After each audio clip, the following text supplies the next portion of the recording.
Welcome back to number 23 of the 400 Club. Big shout out to Hilldog TV if you're watching this one on your YouTube. Cheers, mate. Thanks for the direction.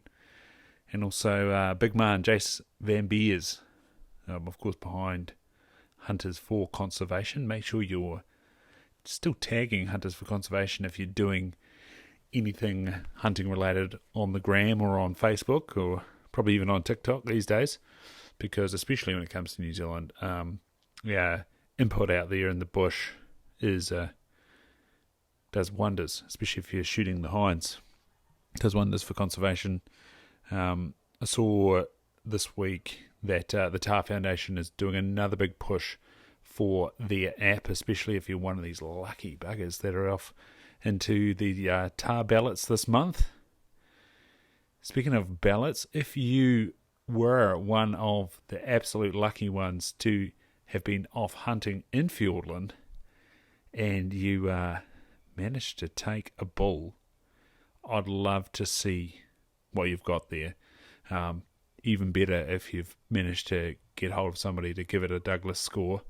It'd be cool to be tagged in your photos of your trophies, and even better if you've got that Douglas score there. As I was saying to Luke, if you've been listening, actually, it's coming up. Yeah, if you're coming up on the Staggerel podcast, the main podcast, we've got Luke Kerr from NZ Hunter, and we're talking about the awesome work of the Field and Wapiti Foundation, and I mentioned how they're trying to get those 100 inches back. How good would it be to start adding to the 400 Club?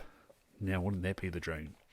Anyway, this one is, this man needs no introduction. I think he features in here 3 or 4 times. Mr. E.J. Herrick. This one's at Lake Beddoes, Bligh Sound in 1939. Right, what have we got here? 7x8, length of 55 4/8 by 51. That's 102 over top.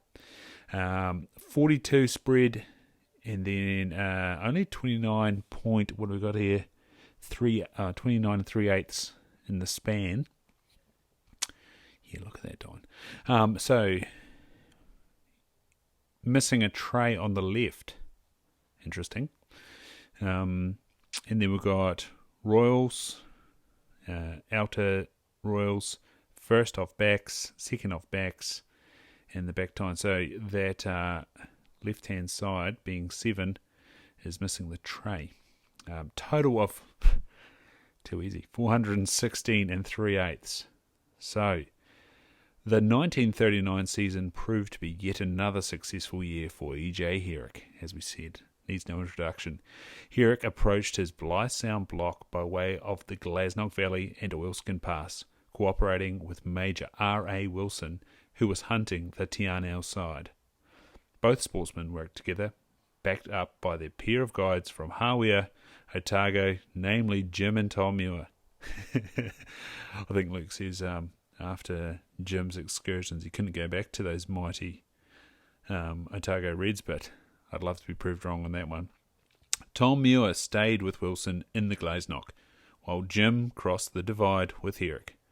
Wilson secured a fine bull in the Glasnock, perhaps fitting after relinquishing trophies to companions on 2 earlier occasions in that valley, namely Ferkert and Strang. What a gentleman. Sporting. Herrick's first trophy proved to be an easy stalk. The bull was located on the Pit Valley side of Oilskin Pass and was shot as he climbed up the slopes from bush level toward the pass. He proved to be a fine bull carrying 12 points, 55.5 inches in length, Jesus, and 42 inches in spread, crikey. The second trophy, falling to Herrick's rifle, was of the same dimensions but carried 14 points.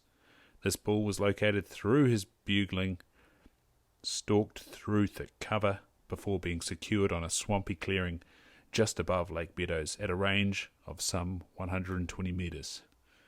Decent shot. Beautiful. Mr. Herrick. Of course, we're waiting on that Herrick trophy that got made and sent over to the UK and made into into knives. Where's that one? I don't know. Somewhere back there. Right out the back. But yeah, E.J. Herrick, what a legend when it comes to hunting history in New Zealand. Hope you're enjoying this. As I said, just got the one share there from Jace Van Beers. If you missed me saying that in the last episode, I'd love to see you just tag me in your story or wherever with a photo of you holding up the Wapiti and the Moose by D.Bruce Banwell. Jace also showed me his excellent collection of hunting books. So, yeah, love to see your collections as well. Anyway, I'll catch you next time. Where are we going? Long Valley, 1954. Catch you next time on the 400 Club. Now, this is from New Zealand Big Game Records Series, Volume 2. It's called The Wapiti and the Moose.